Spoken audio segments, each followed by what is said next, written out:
யூக்தேஸ்வராய நம. இன்னும் பச்சையாக சொன்னோம்னா ஹாப்பி வேலண்டைன்ஸ் டே. இது வேற ஒன்றும் இல்லை, இந்த மாதிரி விசேஷ நாட்கள்லாம் வந்து பசங்கள்லாம் வாட்டர் அடிப்பாங்க. நான் வந்து கொஞ்சம் பர்ஃப்யூம் அடித்தேன், கொஞ்சம் வாசனை இருக்கட்டுமே, அதுதான் ரொம்ப திட்டா. அந்த மாதிரி லவ் ப்ரப்போஸ் பண்ணும்போது ஓகே ஆச்சுன்னா பரவாயில்ல, இல்லைன்னா இந்த மாதிரி தான் திட்டா வாங்கி. ஆனால் அந்த மாதிரி நான் அனுபவப்பட்டதே கிடையாது. ஆரம்பத்திலிருந்தே பார்த்தீங்கன்னா எனக்கு ரொம்ப இன்ஃபீரியாரிட்டி காம்ப்ளெக்ஸ். ஒரு பெண்ணை பார்த்தா பேசலாமா, நமக்கு இருக்கிற லட்சணத்துக்கு நம்ம போய் இதெல்லாம் பேசி அவங்க வந்து சீப்போன்னு சொல்லிட்டு போயிட்டாங்கன்னா என்ன பண்ணுறது. சில பெண்கள் கண்ணிலே காரி தூக்கிட்டு போயிடுவாங்க. அந்த மாதிரி பண்ணிட்டாங்கன்னா என்ன பண்ணுறது, மனசு தாங்க அது உடஞ்சிரும். அதுக்காக நான் எப்போவுமே எதையுமே நான் ப்ரப்போஸ் பண்ணதே கிடையாது. அப்படியே ஒதுங்கி ஒதுங்கி போக போக அதுலேயே நிறைய காதல் ஒர்க் அவுட் ஆகும். இப்போ வந்து எனக்கு மிந்தியோட ஏகப்பட்ட காதல், ரொம்ப பவர்ஃபுல்லான காதலாகவும் இருக்குது. அந்த காதல் சினிமா மேலேயும் உங்கள் மேலேயும். யாரோ எழுதியிருந்தாங்க, நீ மட்டும் ஆறுதல் சொல்வதாக இருந்தால் நான் அழுது கொண்டே இருக்க தயார். அது ஒரு வகையான காதல். அந்த மாதிரி நீங்கள் மட்டும் எனக்கு ஆதரவு கொடுக்குறதா இருந்தால் இதே எத்தோட இதே சந்தோஷத்தோடு இன்னும் நான் நிறைய படங்கள் பண்ணிக்கிட்டே இருப்பேன். நான் சமீபத்தில் இப்போ மால்டீவ்ஸ் போயிருக்கும்போது ஒரு ஸ்கேன் ஒன்று எடுத்து பார்த்தோம். அதில் என்னுடைய ஆக்சுவல் ஏஜுக்கும் என்னுடைய வெளி தோற்றத்துக்குமான விஷயம் வந்து பயங்கர டிஃப்ரென்ஸ் இருக்குது அப்படின்னு சொன்னாங்க. அதுக்கு என்ன காரணம்னு என்கிட்ட கேட்டாங்க. அதாவது ஒரிஜினல் வயசை விட நீங்கள் தோற்றமாகவும் வயசு குறைவாக தெரியுறீங்க, அதுக்கு என்ன காரணம் அப்படின்னு கேட்டாங்க. நான் சொன்ன லவ் தான். அந்த அழகான நர்ஸ் சிரித்தாங்க. அந்த லவ்ங்கிறது சினிமா மேலே நான் வச்சுருக்கிறதுங்க. தினமும் காலையில் எழுந்திரிச்சா எனக்கு அதை தவிர வேறு எந்த விதமான சிந்தனையும் கிடையாது.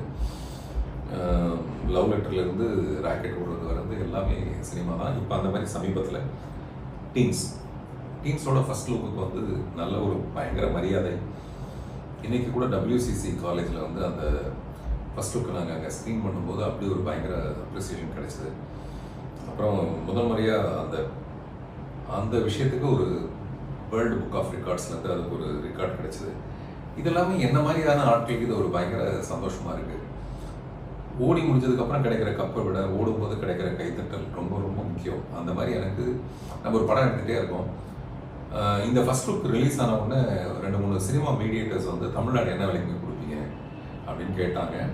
நம்ம இன்னும் சொல்லவும் இல்லை, விற்கவும் இல்லை. ஆனால் அப்போவே எனக்கு வித்துட்ட மாதிரி ஒரு பயங்கர சந்தோஷம். பரவாயில்லையே, நம்ம படத்தை பற்றி ஒரு என்கொயரி இருக்குது, கேட்குறாங்களே நம்மக்கிட்ட அப்படின்ட்டு.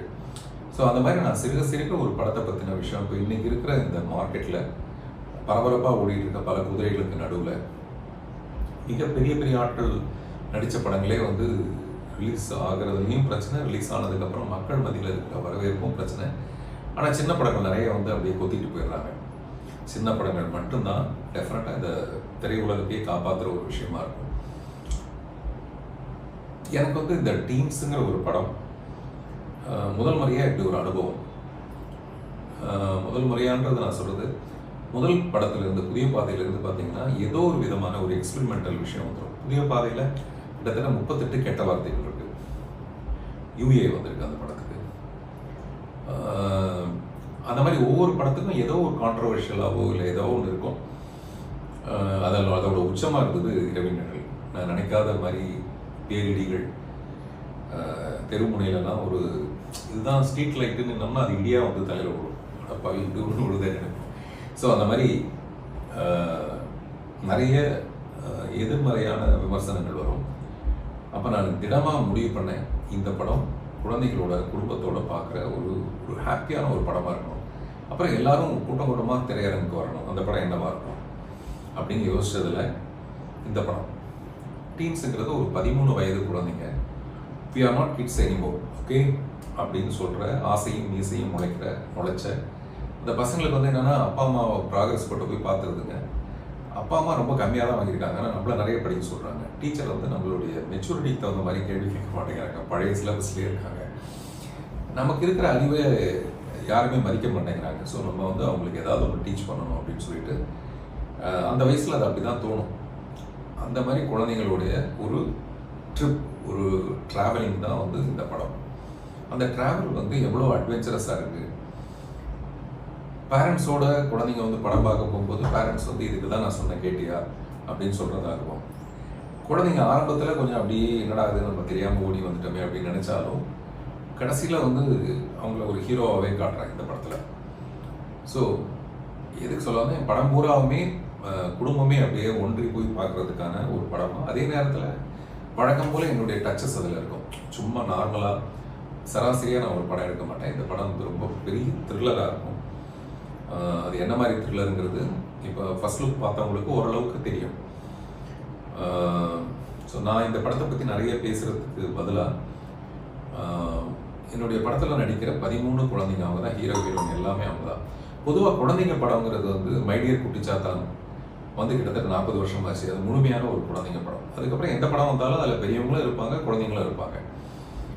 ஒரு சப்போர்ட்டிங் ஆக்டர் மாதிரி தான் இருப்பாங்க குழந்தைங்க. ஆனால் இந்த படத்தில் வந்து குழந்தைங்க மட்டும்தான், அவங்க தான் ஹீரோ ஹீரோயின் எல்லாருமே. ஸோ ஒரு 13 வயசு குழந்தைங்களோட பர்ஃபார்மன்ஸை வச்சுக்கிட்டு ஒரு படத்தை எவ்வளோ சுவாரஸ்யமாக பண்ண முடியும், சொல்ல முடியும். டெஃபினட்டாக சீட்டு நுனிக்க ஆடியன்ஸ் வர மாதிரியான ஒரு படம். இன்னும் என்ன சொல்கிறது, மிஸ்டர் டி இமான் முதல் முறையாக அவரோட சேர்ந்து இந்த படத்தில் வந்து 7 பாடல்கள் இருக்குது. 7 பாடலுமே 7 விதமான ஒரு டிஃப்ரெண்ட் ஆங்கிளில் வந்து அவர் எடுத்துகிட்டு இருக்காரு. ஒரு பாடலும் ஒரு ரகமாக இருக்குது. நிறைய ஸ்ருதிஹாசன் ஒரு பாட்டை பாடியிருக்காங்க, ஸ்ரேயா கோஷல் ஒரு பாட்டு பாடியிருக்காங்க, நண்பர் அரி ஒரு பாட்டு பாடியிருக்காரு, அவரும் எழுதி. கிட்டத்தட்ட இதில் ஒரு 6 முழுமையான பாடல் நான் எழுதியிருக்கேன். 6 பாடல்னு சொல்லலாம், 6 பாடலும் ஒரு அரை பாடலும் அந்த மாதிரியான ஒரு நான் எழுதியிருக்கேன். அந்த பாடலுக்கெல்லாம் பேர் கிடைக்கும்போது எல்லாரும் அதோட வரிகள் ரொம்ப நல்லா இருக்குன்னு சொல்லும்போது ஒரு வரி குதிரை மாதிரி எனக்கு ஒரு சிலிப்பு சந்தோஷம். ஸோ நான் இப்போ வந்து ரொம்ப அதிகபட்ச ஒரு சந்தோஷத்தில் இருக்கேன். ஏப்ரல் 14ஆம் தேதி இந்த படத்தை வெளியிடலாம் அப்படிங்கிற ஒரு எண்ணத்தோட நிறைய விஎஃப்எக்ஸ் ஒர்க் இருக்குது இந்த படத்தில். இப்போ வந்து குவாலிட்டி ரொம்ப ரொம்ப முக்கியம். ஒரு படம் எடுக்கும்போது அதோட படத்தோட குவாலிட்டிங்கிறது ரொம்ப ரொம்ப அவசியமான ஒரு விஷயமா இருக்குது. நிறைய படங்கள் நிராகரிக்கிறது குவாலிட்டி வந்து சரியில்லை, மேக்கிங் சரியில்லைங்கிறதுக்காக. அதை நான் என்றைக்குமே குறை வச்சதில்லை. மேபி கண்டென்ட்டில் அவங்களுக்கு ஏதாவது விதமான குழப்பம் இருக்குமே தவிர மேக்கிங்கில் நான் அந்த மாதிரி இந்த படத்துலேயும் அந்த மாதிரி மிஸ்டர் கேமிக் ஆரின்னு சொல்லிட்டு ஒரு சினிமாட்டோகிராஃபர், அவர் தான் ஜிகர்தண்டா 1 பண்ணவர், நிறைய ஹிந்தி படங்கள் பண்ணியிருக்காரு. அவருடைய ஒர்க் வந்து இதில் அமேசிங்காக இருக்குது. என்ன சொல்கிறது, இந்த காதலிக்கும் போதெல்லாம் சொல்லுவாங்களே, நீ எனக்கு கிடைக்க நான் கொடுத்து வச்சிருக்கணும், அந்த மாதிரி கேமிக் ஆரி கிடைக்க நான் கொடுத்து வச்சிருக்கணும். அப்புறம் இமான் சார் வந்து இந்த படத்துக்குள்ளே வரத்துக்கும் நான் கொடுத்து வச்சிருக்கணும். மறக்காமல் என்னுடைய வாட்ஸ்அப் சேனல் ஒன்று புதுசாக தொடங்கியிருக்கேன், பார்த்திபன் 1 in 1000. அந்த சேனலையும் நீங்கள் வந்து என்ன சொல்கிறது, அதை ஃபாலோ பண்ணுங்கள். எனக்கு இதெல்லாம் சொல்ல தெரியாது. அதே மாதிரி இன்ஸ்டால்மெண்ட்டில் லவ் அப்படின்னு ஒரு இன்ஸ்டாவில் ஒரு சேனல் ஒன்று ப்ராட்காஸ்ட் பண்ணுற ஒரு புதுசான எக்ஸ்க்ளூசிவான விஷயங்களை உங்களுக்காகவே அதில் கொடுக்குறேன். இதை நேற்றும் சொன்னேன், இன்றைக்கும் சொல்கிறேன், நாளைக்கும் சொல்கிறேன். படம் ரிலீஸ் ஆகிற வரைக்கும் இந்த படத்தை சம்மந்தமாகவும் மிக விரைவில் ஒரு பியூட்டிஃபுல்லான ஒரு ஆக்ஷன் படம் ஒன்று பண்ணலான்னு நினச்சிட்ருக்கேன். அதுக்கான நிறைய வாய்ப்புகள் எங்கேருந்து வரும்னா உங்களுடைய பாராட்டுகள். நன்றி.